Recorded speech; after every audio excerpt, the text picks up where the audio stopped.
Hi there. In this video, we explain how UK contractors can calculate their CIS tax rebates step by step using HMRC rules for 2026. Hi there, and welcome. We're My Tax Accountant, and we're all about making the world of UK tax as simple as possible. Now, if you're in the construction game, you've definitely heard about CIS tax rebates. But with the rules always changing, do you know how to work out exactly what you're owed for 2026? Well, in this explainer, we're going to break it all down for you step by step. So, let's just kick things off with a number that might make you sit up a bit. The average CIS tax rebate in the UK, it's over £2,500. Yeah, that's a serious chunk of your hard-earned cash that could be just sitting with HMRC when it really belongs in your pocket. And you know what's even crazier? So much of this money never even gets claimed. Usually, it's just because people get bogged down in the paperwork or don't even realize they paid too much tax in the first place. So, the big question for today is, does HMRC owe you some of that money? Let's find out. Okay, let's get into it. Before we talk about getting a rebate, we need to get to the root of the problem. You've really got to understand why so many self-employed people in the construction industry end up overpaying tax. I promise, once you get why it happens, the solution makes a whole lot more sense. It all boils down to something called the Construction Industry Scheme, or CIS for short. The easiest way to think of it is like a pay-as-you-go tax system that HMRC created just for construction. So, before you get paid, your contractor takes a flat rate, usually 20%, and sends it straight to the taxman. It's basically an advance payment on your tax bill for the year. Right, and here is the absolute key. That fixed 20% deduction is a bit of a blunt instrument. It's a one-size-fits-all approach, and it totally ignores the reality of being self-employed. It has no idea about your tax-free personal allowance, that first chunk of money you earn that you don't pay tax on, and it certainly doesn't account for all your business costs, the van, the tools, insurance, materials. This right here is the main reason why overpayments happen all the time. Okay, so we know what the problem is. Now let's start building the solution. And listen, the foundation of any good rebate claim is your paperwork.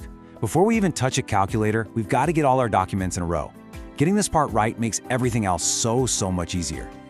Think of this as your rebate toolkit. You absolutely must have your CIS statements from every single contractor you worked for. They show what you earned and the tax they took off. Then you need proof of your costs. Every receipt, every invoice. Bank statements are great for backing this up, and if you use your vehicle for work, mileage logs are essential. And of course, you'll need your unique taxpayer reference, or UTR.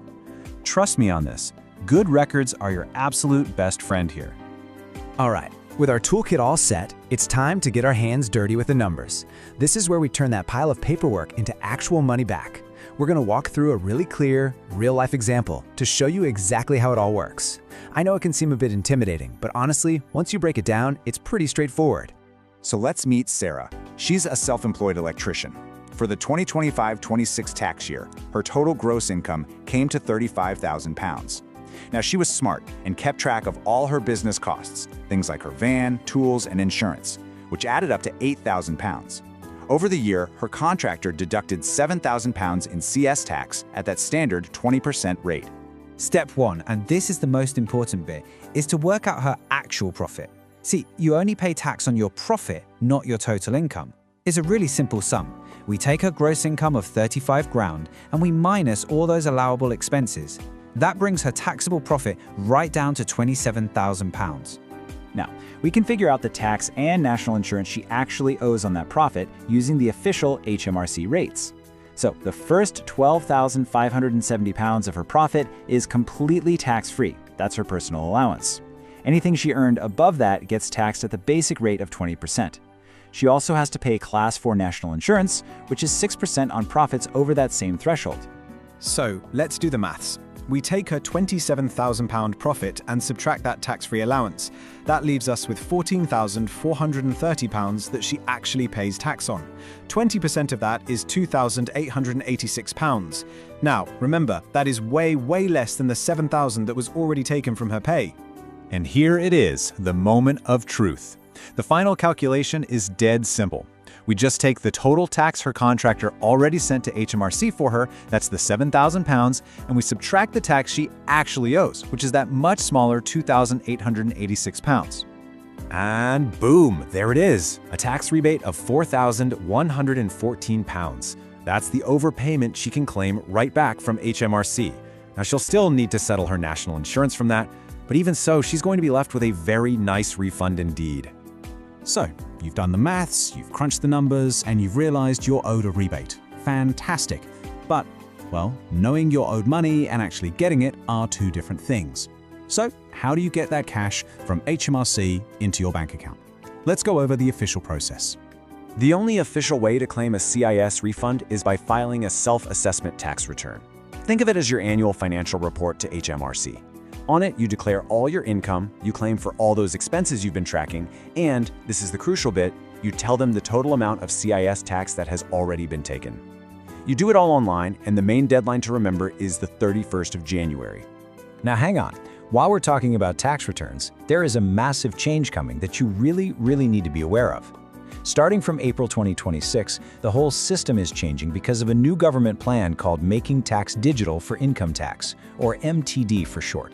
And this is a complete game changer. To start with, if your total income is over £50,000 a year, you can't use spreadsheets or paper ledgers anymore. You'll have to keep all your records digitally using special government-approved software.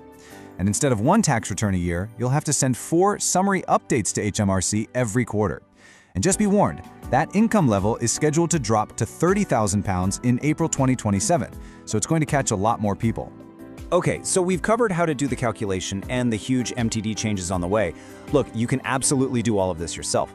But with the rules getting more complicated, it's never been more important to get it right, just to make sure you claim back every penny you're owed and stay on the right side of HMRC. Really, the big takeaway is that you have a right to get back every single penny you've overpaid. But with all the complexity of tracking expenses properly and now getting ready for these new digital rules, the real question is, are you feeling 100% confident you can handle all of that by yourself? If you'd rather have the peace of mind and just focus on your actual work, our team here at My Tax Accountant would be happy to help. We can handle the whole thing for you, organizing your records, calculating your maximum rebate, and filing everything correctly with HMRC. Why not get in touch for a friendly, no-obligation chat? We really hope you found this guide useful. We're always putting out simple, straightforward explainers just like this one to help you stay on top of your finances. If that sounds good to you, make sure you hit that subscribe button on our channel. And finally, before we go, we just need to quickly go over a short but important disclaimer. We just want to be sure you've got the full picture.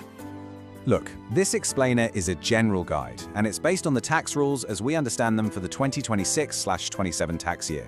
But tax laws can and often do change, and of course, everyone's personal situation is different. For advice that's properly tailored to you and your business, you should always have a chat with a qualified professional. Thanks for watching.